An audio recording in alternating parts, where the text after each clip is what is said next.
Hi friends, പലപ്പോഴും നമ്മളെ വീട്ടിൽ തക്കാളി ചീഞ്ഞു പോകാറുണ്ട്. അങ്ങനെയുള്ള തക്കാളി നമുക്ക് ഒരിക്കലും ഉപയോഗിക്കാനായിട്ട് പറ്റില്ല, കുക്ക് ചെയ്യാനായിട്ട് ഉപയോഗിക്കാൻ പറ്റില്ല, അതേപോലെ തന്നെ സ്കിന്നിലൊന്നും അപ്ലൈ ചെയ്യാനും കൂടി പറ്റില്ല. അപ്പോൾ അങ്ങനെയുള്ളൊരു തക്കാളി നിങ്ങൾ കളയുന്നതിന് മുന്നേ അത് വെച്ചിട്ട് തന്നെ നിങ്ങൾക്ക് ഒരുപാട് യൂസ്ഫുൾ ആയിട്ടുള്ള കാര്യങ്ങൾ ചെയ്യാനായിട്ട് പറ്റും. അപ്പോൾ വീഡിയോ സ്കിപ്പ് ചെയ്യാതെ കാണാൻ ശ്രമിക്കുക. അപ്പോൾ ഇന്നത്തെ എൻ്റെ പുതിയൊരു വീഡിയോയിലേക്ക് എല്ലാവർക്കും സ്വാഗതം. നമ്മളുടെ വീട്ടിൽ പലപ്പോഴും എത്ര ശ്രദ്ധിച്ചാലും ഇതേപോലെ തക്കാളി ചീഞ്ഞു പോകാറുണ്ട്. ഈ ചീഞ്ഞു പോകുന്നതോടൊപ്പം തന്നെ നിറയെ പ്രാണികളും കാര്യങ്ങളൊക്കെ വരികയും ചെയ്യും. അപ്പോൾ ഇങ്ങനെയുള്ള തക്കാളി നമ്മൾ പെട്ടെന്ന് തന്നെ ഒഴിവാക്കാറാണ് പതിവ്. അപ്പോൾ നമുക്ക് കുക്ക് ചെയ്യാൻ യൂസ് ചെയ്യാനായിട്ട് പറ്റില്ല. അതേപോലെ തന്നെ നമ്മളിപ്പോൾ ഫേസിലോ അല്ലെങ്കിൽ നമ്മൾ സ്കിൻ കെയറിന് വേണ്ടിയിട്ടും ഈ തക്കാളി ഉപയോഗിക്കാനായിട്ട് പറ്റില്ല. അത് ഫംഗസ് വന്നിട്ടുള്ള തക്കാളിയാണ്. അത് കാരണം നമ്മൾ ഒരിക്കലും കുക്ക് ചെയ്യാനായിട്ട് ഉപയോഗിക്കരുത്. അപ്പോൾ ഇങ്ങനെയുള്ള ഒരു തക്കാളി വെച്ചിട്ട് നമുക്ക് ചെയ്യാൻ പറ്റുന്ന ഒരുപാട് കാര്യങ്ങളുണ്ട്. യൂസ്ഫുള്ളായിട്ട് നമുക്കത് പ്രയോജനപ്പെടുത്താനായിട്ട് പറ്റും. ഞാനൊരു സ്റ്റീലിൻ്റെ പാത്രം എടുത്തിട്ടുണ്ട്. ആ പാത്രത്തിൻ്റെ പുറം ഭാഗത്ത് കോപ്പറിൻ്റെ കോട്ടിംഗ് ആണുള്ളത് കേട്ടോ. പക്ഷേ ആ കോപ്പറിൻ്റെ കോട്ടിങ്ങൊക്കെ അതിൻ്റെ ഷൈനിങ്ങൊക്കെ മങ്ങി നല്ല ഡാർക്ക് കളറായിട്ടുണ്ട്. അതിൻ്റെ തിളക്കൊക്കെ നഷ്ടപ്പെട്ടിട്ടുണ്ട്. അപ്പോൾ ഇനി ഇതിൻ്റെ മുകളിലേക്ക് നമുക്ക് കുറച്ച് ബേക്കിംഗ് സോഡ ചേർത്തി കൊടുക്കാം. ഞാൻ 2 ടീസ്പൂൺ ബേക്കിംഗ് സോഡ ചേർത്തിട്ടുണ്ട്. ഇനി എടുക്കേണ്ടത് ചീഞ്ഞിട്ടുള്ള തക്കാളിയാണ് കേട്ടോ. ഈ ചീഞ്ഞിട്ടുള്ള തക്കാളി എടുക്കുന്നതിൻ്റെ ഗുണം എന്താണെന്ന് വെച്ചാൽ ഓൾറെഡി ഇത് പുളിച്ചിട്ടുണ്ടാവും, അതുപോലെ തന്നെ നാച്ചുറലായിട്ടുള്ള അതിൽ ഫംഗസ് വന്നിട്ടുണ്ടാവും. അപ്പോൾ ഈ ഒരു തക്കാളി ഞാൻ 2ആയിട്ട് കട്ട് ചെയ്തിട്ടുണ്ട്. എന്നിട്ട് ആ ബേക്കിംഗ് സോഡയും ഇതുകൊണ്ട് ചേർത്ത് വെച്ചിട്ട് നന്നായിട്ടൊന്ന് ഇതേപോലെ ഒന്ന് ഉരച്ച് കൊടുക്കുക കേട്ടോ. നമ്മൾ ഉരയ്ക്കുമ്പോൾ തന്നെ ആ പുളിപ്പും ഈ തക്കാളിയിൽ നിന്നുള്ള ഈ പുളിപ്പും കാരണവും അതേപോലെ തന്നെ ബേക്കിംഗ് സോഡയൊക്കെ കാരണം ലൈറ്റായിട്ട് തന്നെ കളർ വരാൻ തുടങ്ങിയിട്ടുണ്ട് കേട്ടോ. എന്നിട്ട് ഇതൊരു 10 മിനിറ്റ് റെസ്റ്റ് ചെയ്യാനായിട്ട് വെക്കുക കേട്ടോ. എന്നിട്ട് സ്ക്രബ്ബർ വെച്ചിട്ട് ഇതേപോലെ ഒന്ന് ഉരച്ച് കൊടുക്കുന്ന സമയത്തിന് നല്ല ക്ലീനായിട്ട് കിട്ടും. ഒട്ടും ബുദ്ധിമുട്ടില്ലാണ്ട് പെട്ടെന്ന് തന്നെ ക്ലീനായി വരും കേട്ടോ. ഞാൻ വീഡിയോ സ്പീഡാക്കിയെന്നേ ഉള്ളൂ. നല്ല സോഫ്റ്റായിട്ട് നമ്മൾ ഒട്ടും തന്നെ ബുദ്ധിമുട്ടില്ലാണ്ട് ഉരച്ച് കൊടുക്കുമ്പോൾ തന്നെ നല്ല ക്ലീനായിട്ട് വരുന്നുണ്ട്. ഇത് ക്ലീനാക്കി എടുക്കാൻ നമ്മളൊരു അല്പം പോലും സോപ്പ് ഉപയോഗിച്ചിട്ടില്ല. ഇത് എന്നിട്ട് നന്നായിട്ടൊന്ന് വെള്ളത്തിൽ കഴുകിയെടുക്കാം.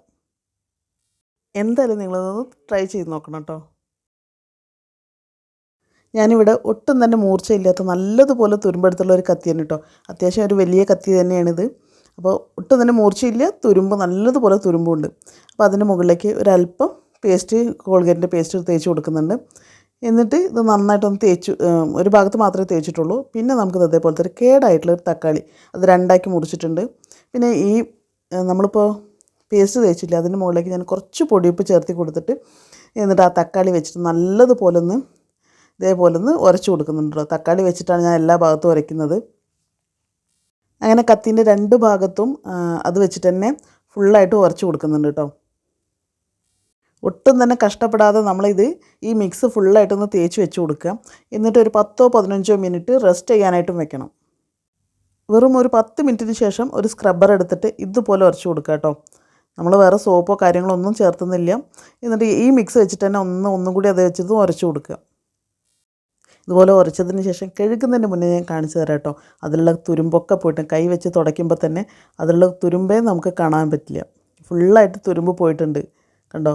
ഇനി ഇതൊന്ന് നന്നായിട്ടൊന്ന് കഴുകി എടുത്തു കഴിഞ്ഞാൽ നിങ്ങൾക്ക് കറക്റ്റായിട്ട് മനസ്സിലാവും. കത്തിയിലുള്ള എല്ലാ തുരുമ്പും പോയിട്ടുണ്ട്, നല്ല ക്ലീനായിട്ട് കിട്ടിയിട്ടുണ്ട് കേട്ടോ. അപ്പോൾ ഇരുമ്പ് കത്തീൻ്റെ അതേ പഴയ രൂപത്തിലേക്ക് അത് വന്നിട്ടുണ്ട്. നോക്കി നോക്കൂ, നല്ല ക്ലീനായിട്ടുണ്ട്, തുരുമ്പെല്ലാം പോയിട്ടുണ്ട്. പക്ഷേ ഇത് ഒട്ടും തന്നെ മൂർച്ചയില്ലാത്ത കത്തിയാണ്. നമ്മൾ ഉപയോഗിക്കാതെ വെച്ചത് കാരണം ഒട്ടും തന്നെ മൂർച്ചയില്ല. അത് മെയിൻറ്റെയിൻ ചെയ്യാത്ത കാരണം ഒട്ടും മൂർച്ച ഉണ്ടായിരുന്നില്ല. അപ്പോൾ അത് നന്നായിട്ടൊന്ന് ഇത് മൂർച്ചയാക്കി കൊടുക്കുകയാണ്. മൂർച്ചയാക്കി കൊടുക്കുമ്പോൾ തന്നെ നമുക്കറിയാനായിട്ട് ഷാർപ്പാവുന്ന ഭാഗം കണ്ടോ, നല്ല വൈറ്റ് കളറിലായിട്ട് വന്നിട്ടുണ്ട്. അപ്പോൾ നല്ല സ്മൂത്തായിട്ട് കട്ട് ചെയ്യാൻ പറ്റുന്ന രീതിയിലേക്ക് ആക്കി എടുത്തിട്ടുണ്ട് കേട്ടോ. മറ്റൊരു കേടായിട്ടുള്ള തക്കാളി എടുത്തിട്ടുണ്ട്. ഈസി ആയിട്ട് നമുക്ക് കട്ട് ചെയ്യാനായിട്ട് പറ്റും. നല്ല മൂർച്ച ഉണ്ടെങ്കിൽ മാത്രമാണ് തക്കാളിയൊക്കെ പെട്ടെന്ന് കട്ട് ചെയ്ത് കിട്ടുക. അപ്പോൾ നല്ല സ്മൂത്തായിട്ട് കട്ട് ചെയ്യാനായിട്ട് പറ്റുന്നുണ്ട്. അപ്പോൾ തക്കാളി ഞാൻ കട്ട് ചെയ്ത് വെച്ചിട്ടുണ്ട്. ഈ മുറിച്ചിട്ടുള്ള തക്കാളി വെച്ചിട്ടുള്ള അടുത്ത ടിപ്സ് എന്താണെന്ന് നോക്കാം. ഞാനൊരു ചെയിൻ ഇതപ്പോൾ എടുത്ത് വെച്ചിട്ടുണ്ട് കേട്ടോ. അത് ഞാനൊരു പാത്രത്തിലേക്ക് ഇട്ട് കൊടുക്കുന്നുണ്ട്. എന്നിട്ട് നമ്മൾ ആദ്യം കട്ട് ചെയ്തിട്ടുള്ള ഈ തക്കാളിയില്ലേ, ഈ തക്കാളി ഞാൻ ഈ ചെയിനിലേക്ക് നല്ലതുപോലെ ഇങ്ങനെ ഞെരടിയിട്ട് അതിൽ മിക്സ് ചെയ്തെടുക്കുകയാണ്. ഇനിയിപ്പോൾ ഈ സ്വർണ്ണത്തിൻ്റെ ചെയിൻ തന്നെയൊന്നുമില്ല, വെള്ളി ആയാലും ശരി സ്വർണ്ണമായാലും ശരി, നമ്മുടെ ഓർണമെൻറ്റ്സ് ഏതാണെങ്കിലും ക്ലീൻ ചെയ്യാൻ പറ്റിയ നല്ലൊരു മെത്തേഡാണ് കേട്ടോ അത്. അപ്പോൾ ഈ പുളിച്ചിട്ടുള്ള തക്കാളിയും കൂടി ആകുമ്പോൾ പെട്ടെന്ന് തന്നെ അതിനുള്ള അഴുക്കും ഇതൊക്കെ നിങ്ങൾക്ക് ക്ലീനായി കിട്ടും. ഈ തക്കാളി മിക്സ് ചെയ്തിട്ടുള്ള ഈ ചെയിൻ ഞാനൊരു 10-15 മിനിറ്റോളം റെസ്റ്റ് ചെയ്യാനായിട്ട് വെച്ചിട്ടുണ്ടായിരുന്നു. അതിനുശേഷം ഞാനൊരു ടൂത്ത് ബ്രഷ് എടുത്തിട്ട് നന്നായിട്ടൊന്ന് ബ്രഷ് ചെയ്ത് കൊടുക്കുന്നുണ്ട്. നല്ലതുപോലെ ഇത് ബ്രഷ് ചെയ്തതിന് ശേഷം നല്ല വെള്ളത്തിലൊന്ന് കഴുകിയെടുത്താൽ മതി കേട്ടോ. അങ്ങനെ വെള്ളത്തിൽ കഴുകിയെടുക്കുമ്പോൾ തന്നെ തക്കാളീൻ്റെ സ്മെല്ലൊക്കെ പോയി കിട്ടും. നല്ല ക്ലീൻ ആയിട്ടുണ്ടാവും കേട്ടോ. അതേപോലെ തന്നെ നമ്മളുടെ ആഭരണം നല്ല തിളക്കവും വെച്ചിട്ടുണ്ടാവും. എന്തായാലും ഇതൊന്ന് ട്രൈ ചെയ്ത് നോക്കണം കേട്ടോ. ചീത്തയായിട്ടുള്ള തക്കാളിയാണ് ഇപ്പോൾ എടുത്തിരിക്കുന്നത്. അപ്പോൾ അതിൻ്റെ ഈ പൂപ്പിൽ നിൽക്കുന്ന വെള്ള ഭാഗമൊക്കെ ഒന്ന് കത്തി വെച്ചിട്ടൊന്ന് ആ ഭാഗമൊക്കെ ഒന്ന് മുറിച്ച് കളയാണ്. എന്നിട്ട് ബാക്കിയുള്ള ഭാഗം അതൊക്കെ എടുക്കാം. അതിന് കേടായിട്ടുള്ള തൊലിയൊക്കെ ഒന്ന് ഒഴിവാക്കാം. എന്നിട്ട് ഇതേപോലെ കട്ട് ചെയ്ത് നമ്മൾ മിക്സിയിൽ അരയ്ക്കാൻ പാകത്തിന് വേണമെങ്കിൽ കട്ട് ചെയ്യുക, അല്ലെങ്കിൽ അങ്ങനെ ഇടുകയും ചെയ്യാം. അങ്ങനെ എല്ലാ തക്കാളിയും ഇതേപോലെ ഞാൻ മിക്സി ജാറിലേക്ക് ഇട്ട് കൊടുക്കുന്നു. എന്നിട്ട് ഇതൊന്ന് അരച്ചെടുക്കാം. നന്നായിട്ട് അരയണമെന്നില്ല കേട്ടോ, ചെറുതായിട്ടൊന്ന് അരച്ചെടുത്താൽ മതി. എന്നിട്ട് ഇതേപോലത്തെ ഒരു പാത്രം, ഞാൻ പ്ലാസ്റ്റിക്കിൻ്റെ ഒരു കണ്ടെയ്നർ എടുത്തിരിക്കുന്നത് കേട്ടോ. ഇതുപോലത്തെ ഒരു കണ്ടെയ്നർ എടുത്തിട്ടുണ്ട്. അതിലേക്ക് ഞാൻ ഈ മിക്സി ജാറിൽ ഉള്ള അരച്ചിട്ടുള്ള തക്കാളി ചേർത്തി കൊടുക്കണം. അരച്ച തക്കാളിയിലേക്ക് ഞാൻ ജാറിലേക്ക് തന്നെ കേട്ടോ വെള്ളം ഒഴിക്കുന്നത്. ജാറിൽ വെള്ളം ഒഴിച്ച് അത് അതിനകത്തുള്ള തക്കാളിയും കൂടി നമുക്ക് പോന്ന് കിട്ടും. അത് കാരണം ഞാൻ ജാറിൽ വെള്ളം ഒഴിച്ചിട്ട് ഈ കണ്ടെയ്നറിൽ ഫുള്ളായിട്ട് വെള്ളം നിറച്ച് വെച്ചു കേട്ടോ. തക്കാളി മിക്സിൻ്റെ കണ്ടെയ്നർ അടച്ച് വെക്കുകയാണ്. ഇത് നമ്മൾ ടൈറ്റായിട്ട് അടച്ച് വെച്ച് പിന്നെ തുറക്കേണ്ട ആവശ്യമില്ല. നമുക്ക് ഇന്നൊരു ദിവസം ഫുള്ളായിട്ട് നമുക്കങ്ങനെ റെസ്റ്റ് ചെയ്യാനായിട്ട് വെക്കാം. അതുകൊണ്ട് റെസ്റ്റ് ചെയ്യാൻ വെക്കുന്ന സമയത്ത് ഈ വെള്ളമൊക്കെ നല്ലതുപോലെ തക്കാളിയിൽ ചേർന്നിട്ട് നന്നായിട്ട് പുളിക്കും. അപ്പോൾ പുളിച്ചതിന് ശേഷമാണ് കേട്ടോ നമ്മൾ എടുക്കേണ്ടത്. ഈ മിക്സർ നമുക്ക് തൊട്ടടുത്ത ദിവസം മുതൽ ഉപയോഗിച്ച് തുടങ്ങാം കേട്ടോ. അപ്പോൾ എത്ര ദിവസം ഉപയോഗിക്കാൻ പറ്റും അത്ര ദിവസം നമുക്കിത് ഉപയോഗിക്കാം. അന്ന് വെള്ളം കുറേശ്ശായിട്ട് ചേർത്ത് കൊടുത്താൽ മാത്രം മതി. അപ്പോൾ ഞാൻ ഇത് വേറൊരു പാത്രത്തിലേക്ക് ഒരല്പം മാറ്റുകയാണ്. മുഴുവനായിട്ട് എടുക്കുന്നില്ല, ഇപ്പോൾ ഒരു കുറച്ച് എടുക്കുന്നുള്ളൂ കേട്ടോ.